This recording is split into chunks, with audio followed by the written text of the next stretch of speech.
Welcome to Caesar's Journal. Get ready for tonight's episode titled Midnight on Route 301. It was midnight on May 13th, 2017. Ronald was driving down Route 301 near Leonardtown in St. Mary's County in Maryland when his car radio abruptly cut from music to an urgent message. This is an emergency broadcast from the North American Aerospace Defense Command. Citizens are advised to stay indoors and secure all entry points. Unidentified aerial objects have been detected over the Chesapeake Bay near Point Lookout, the radio message said. Ronald's grip tightened on the steering wheel as the serene night suddenly felt charged with danger. He was far from home, and the deserted roads only heightened his unease. Deciding it was safer to not travel further under such ominous circumstances, he began searching for nearby lodging. He checked his phone, a wave of relief washing over him when he saw he still had cell service. A quick search revealed an inn just 3 miles away. With a plan in mind, Ronald headed towards the haven, hoping for safety but unable to shake the feeling of dread creeping up his spine. While Ronald was driving, his phone vibrated with an urgent notification, making it slip into the narrow gap between the seat and the center console. Desperate to retrieve it, Ronald leaned over, momentarily taking his eyes off the road. It only took a second for his car to drift into the opposite lane. By the time he looked up, 2 headlights were barreling towards him. Ronald jerked the steering wheel in a frantic attempt to avoid a collision, but it was too late. A blinding flash of light enveloped everything, and then the world went dark. Ronald slowly regained consciousness, the murmur of a distant conversation easing into his awareness. He struggled to open his eyes, feeling as though his eyelids were sealed shut. After what felt like an eternity, he managed to peel them open and gradually regained control over his limbs.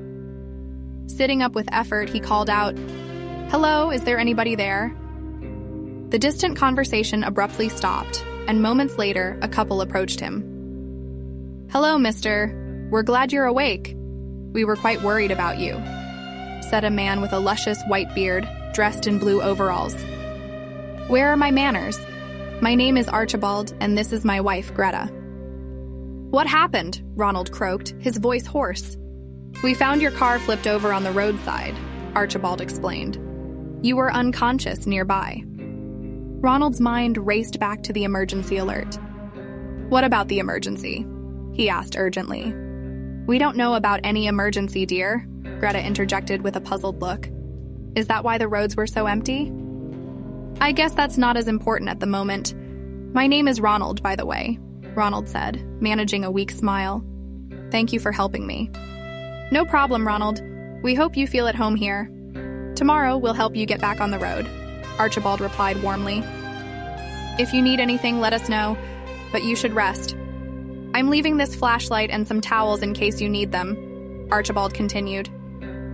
Despite the kind offer, a nagging unease settled over Ronald. He looked around the quaint room. The house was charming in an old-fashioned way, but something about the shadows cast by the flickering lights made him uneasy. He told himself that right now, rest was his priority, and he could sort out everything else in the morning. Ronald awoke with a start, feeling as if several hours had slipped by, yet it was still cloaked in night. He reached for his phone, which showed a date a whole week beyond the accident, yet there was no cell service.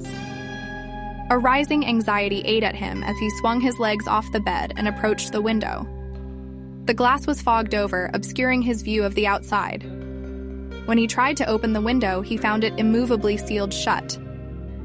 With a sense of dread tightening in his chest, Ronald quickly dressed, slipped into his jacket, and grabbed the flashlight Archibald had left on a nearby table. Something was very wrong, and he couldn't shake the feeling that he needed to find out what was happening. Quietly, he opened the door and stepped out into the dimly lit hallway, his heart pounding in anticipation of what he might discover. As Ronald moved quietly through the hallway, each step he took made the old wooden floorboards creak ominously, quickening his heartbeat. Reaching the stairs, the faint sounds of a TV drifted down to him, playing an episode from an old 1960s sitcom. Archibald was in the living room, sitting rigidly in an old chair, his eyes glued to the flickering images on an old tube TV.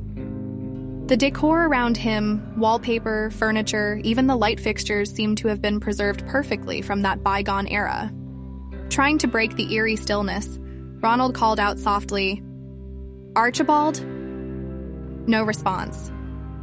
He moved closer and waved his hand in front of Archibald's unblinking eyes. But the man might as well have been a statue. A cold shiver ran down Ronald's spine as his dread escalated. He knew instinctively that something was profoundly wrong. With trembling hands, he began to search the house, rifling through kitchen cabinets and a utility closet, looking for anything he could use for defense.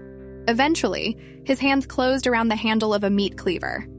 Glancing back at Archibald, who remained eerily motionless, Ronald hesitated, then cautiously reached into the old man's pockets, hoping to find keys or anything useful. But they were empty. Heart pounding, Ronald gripped the cleaver tighter, the weight of it cold and reassuring in his hand, as he tried to piece together the puzzle of this nightmarish scenario. Ronald tried to force the front door open, trying to hack it open with the cleaver. But despite its old wooden appearance, it resisted his efforts as though it were made of steel. Frustrated and desperate, he abandoned the door and began to explore the rest of the house. In the laundry room, he found Greta, motionless like Archibald. But this room had an eerie difference. A faint mechanical hum emanated from beneath the wooden floor. Drawn by the sound, Ronald discovered a door leading to the basement. To his surprise, it was unlocked. He descended into a starkly different environment. The basement was transformed into what resembled a sterile laboratory with pristine white walls. A long corridor flanked by rooms akin to hospital operating theaters stretched out before him. Methodically, Ronald checked each room until he reached one that was not empty. His heart stopped. Inside, he saw strange beings unlike any he could imagine. These creatures had shimmering, translucent skin that seemed to ripple with light. Their heads were elongated vertically, and their eyes, though large, glinted with a spectrum of colors like opals. They moved with an eerie grace, their slender limbs bending in ways that defied human anatomy. To his horror, they were gathered around a table where a body lay, a body that looked exactly like his. One of the beings was meticulously conducting what appeared to be an autopsy.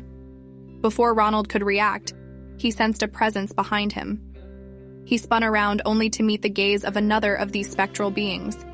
Its eyes flickered with a curious light before it struck him.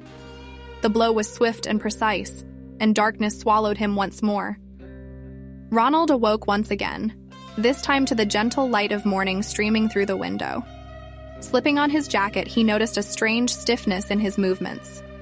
At the window, a serene green field stretched before him, the fresh air of southern Maryland's countryside filling his lungs as he opened it. Checking his phone, it was 11 a.m., just a day after the accident. He went downstairs to find Archibald comfortably seated watching the news. "Good morning, my friend," Archibald greeted with a smile. "Good news, I've had your car towed, and my friend Rob Caramano is helping get you back on the road soon." Bob Caramano was a peculiar-looking fellow, almost 7 feet tall, with long arms and a balding head. He smiled at Ronald, holding a wrench gripped with his long fingers. As Greta appeared to announce breakfast, Ronald felt a surreal sense of displacement. Had last night been just a dream? They enjoyed a hearty country breakfast, during which the conversation turned to the previous night's events. Archibald casually mentioned the government's dismissal of the incident as merely weather balloons. Rob Caramano interrupted the conversation, letting Archibald know that the car was drivable again. Thanking the couple for their hospitality, Ronald drove away from the farm, the landscape seemingly normal yet tinged with an inexplicable eeriness. As he adjusted the rearview mirror, his hand brushed against his neck, discovering a small, neatly stitched surgical scar. His eyes widened in shock. With a sense of unease growing, Ronald drove on, the road ahead suddenly shrouded in uncertainty. Thank you for journeying with us through the shadows of Caesar's journal. If the tendrils of terror haven't completely ensnared you yet, remember to like, share, and subscribe for more tales from the cryptic depths of the unknown. Your support helps keep the horror alive.